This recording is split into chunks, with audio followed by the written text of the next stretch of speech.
Okay, Assalamualaikum warahmatullahi wabarakatuh dan selamat sejahtera.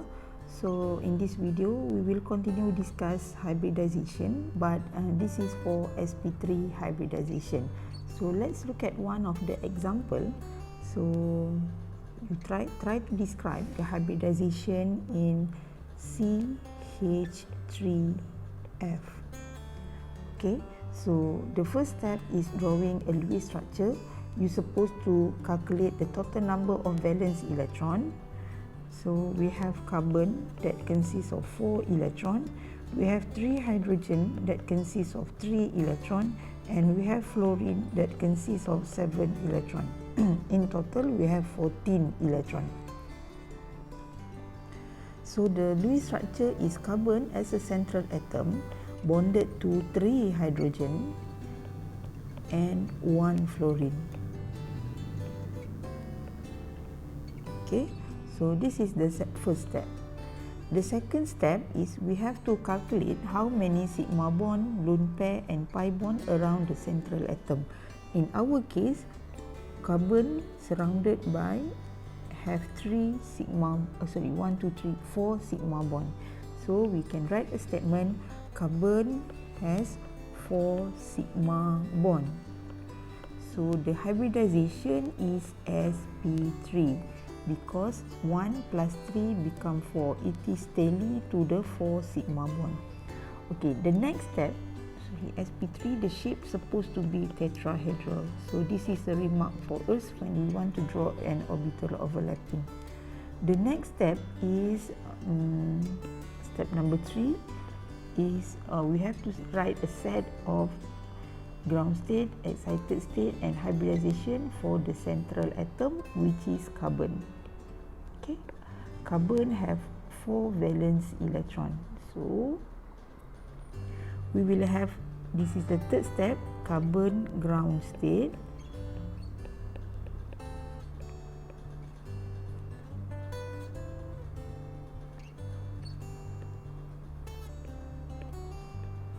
Carbon consists of 4 valence electrons, so it have 1, 2, 3, 4.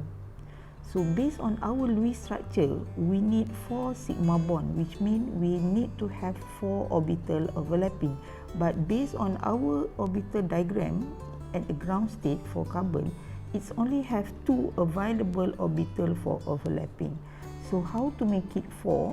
So we have to excite one of the electron here to the anti-orbital.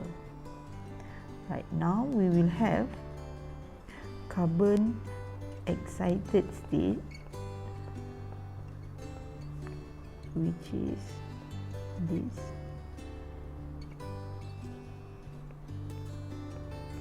So now we have 4 available orbital for overlapping.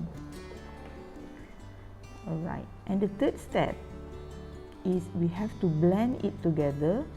So kita namakan dia sebagai hybridization.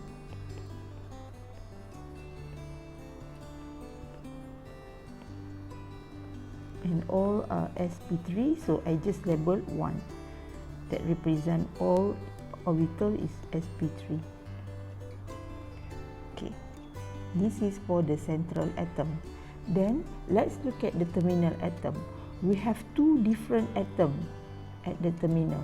The first one is hydrogen, we have 3 and 1 fluorine. Because of that, we have to write a ground state for both atoms. Okay, so let's say we want to write the ground state for hydrogen.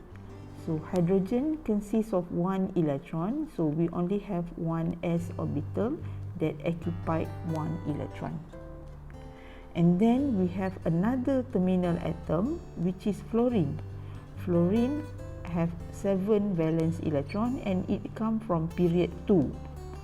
So we have to label 2s, 2p. 7, 1, 2, 3, 4, 5, 6, 7. So no need to excite the electron. So fluorine only have 1 available orbital for overlapping, which is orbital 2p. Okay, and then next we will draw the orbital overlapping for sp3, the shape supposed to be tetrahedral. So if you still remember, when we draw the orbital, the molecular geometry, so from tetrahedral, 1, and we have another 3, apa nama nak kata ni, bond yang turun ke bawah. Okay, so when we draw the orbital overlapping, we supposed to follow that. So 1 sp3, and we have another 3 sp3 orbital. Sorry.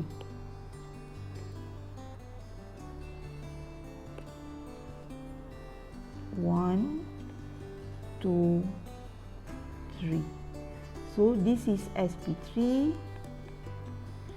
sp3, sp3, sp3 that occupied 1 electron, 1, 1, 1.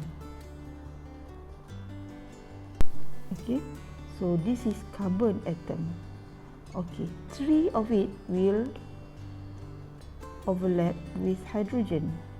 Hydrogen, this is orbital 1s, form a sigma bond. Hydrogen, this is 1s, form a sigma bond. Sorry, hydrogen, this is 1s, form a sigma bond. And one of it will overlap with 2p orbital. Fluorine, form a sigma bond, and this is a 2p orbital. Okay, so this is how we describe the hybridization for CH3F with the overlapping sp3. Okay, so that's all for today, and we will continue with the next orbital overlapping, which is sp3d. Okay, thank you very much.